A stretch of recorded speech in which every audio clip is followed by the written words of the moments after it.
గత 3 సంవత్సరాలుగా పలాస ప్రాంత రైతులకు వంశధార 7వ కాలువ ద్వారా సాగునీరు అందిస్తున్న ఘనత ఎన్డీఏ ప్రభుత్వానిదేనని ఎమ్మెల్యే సురేష్ అన్నారు. శ్రీకాకుళం జిల్లా రిజర్వాయర్ నుంచి వంశధార జలాలను విడుదల చేయడంతో టెక్కలిలోని ప్రధాన కాలువలో నీరు పరవళ్లు తొక్కుతూ ప్రవహించింది. పలాస ఎమ్మెల్యే శిరీష వంశధార జలాలకు హారతులు ఇచ్చి పూజలు నిర్వహించారు. ఈ ప్రాంత రైతుల పొలాలకు సాగునీరు సమృద్ధిగా చేరి పంటలు బాగా పండాలన్నారు. ప్రాంతం సస్యశ్యామలంగా మారాలని జలహారతి కార్యక్రమం నిర్వహించడం జరిగిందని ఎమ్మెల్యే అన్నారు. ఈ సందర్భంగా కాలువ గట్టుపై పెద్ద సంఖ్యలో పార్టీ శ్రేణులు రైతులు పాల్గొన్నారు.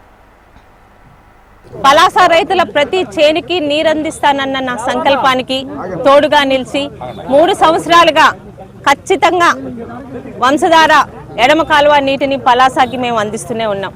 ఈ సందర్భంగా గతంలో అసమర్థ ప్రభుత్వాన్ని ఇప్పుడు సమర్థవంతంగా పనిచేసిన ప్రభుత్వానికి అలా తేడాని పలాసలో ప్రతి ఒక్క రైతులు కూడా గుర్తించాలి.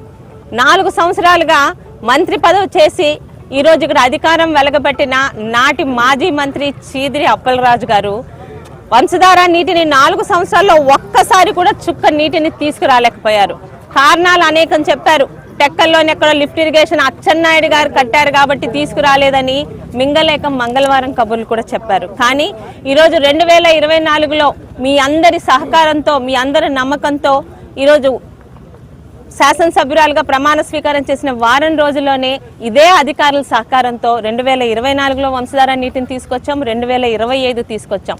మరి ఈ సంవత్సరం ప్రత్యేకత ఏంటంటే వర్షాభావం మన దేశమంతా ఉందని ప్రతి ఒక్కరికి తెలుసు. ఎల్నినో ప్రభావం వల్ల కొన్ని చోట్ల వర్షాలు పడవ అన్న టైంలో కూడా ఈరోజు ఇచ్చిన మాట ప్రకారం వంశధార నీటిని పాతపట్నం నుంచి పలాసకి ముందు పలాసకు వదిలిన తర్వాతనే మిగతా నియోజకవర్గాలకి వెళ్ళాలి అని సహకరించిన జిల్లా కలెక్టర్ గారికి, ఇచ్చిన మాట మీద నిల్చొని అతి త్వరగా నీటిని పలాస దాకా తీసుకొచ్చిన జిల్లా మంత్రి అచ్చెన్నాయుడు గారికి, అలాగే నరసనపేటలో నీరు ముందు అవసరం లేదు పలాస దాకా తీసుకెళ్ళండి మేము సహకరిస్తామని మాట ఇచ్చిన బగ్గు రమణమూర్తి గారికి, నరసనపేట రైతు సోదరులకి, ముఖ్యంగా ఇక్కడ దాకా నీరు రావాలంటే సంకల్ప బలం సరిపోదు, ఎంతో మంది సహకారం అవసరం. పనిచేసే ప్రభుత్వం ఉంటే అధికారులు ఎంత బాగా పనిచేస్తారన్నది ఈరోజు వంశధార ఎడమ కాలువ నీటిని పలాసకి తీసుకురావడం ఒక ఉదాహరణ.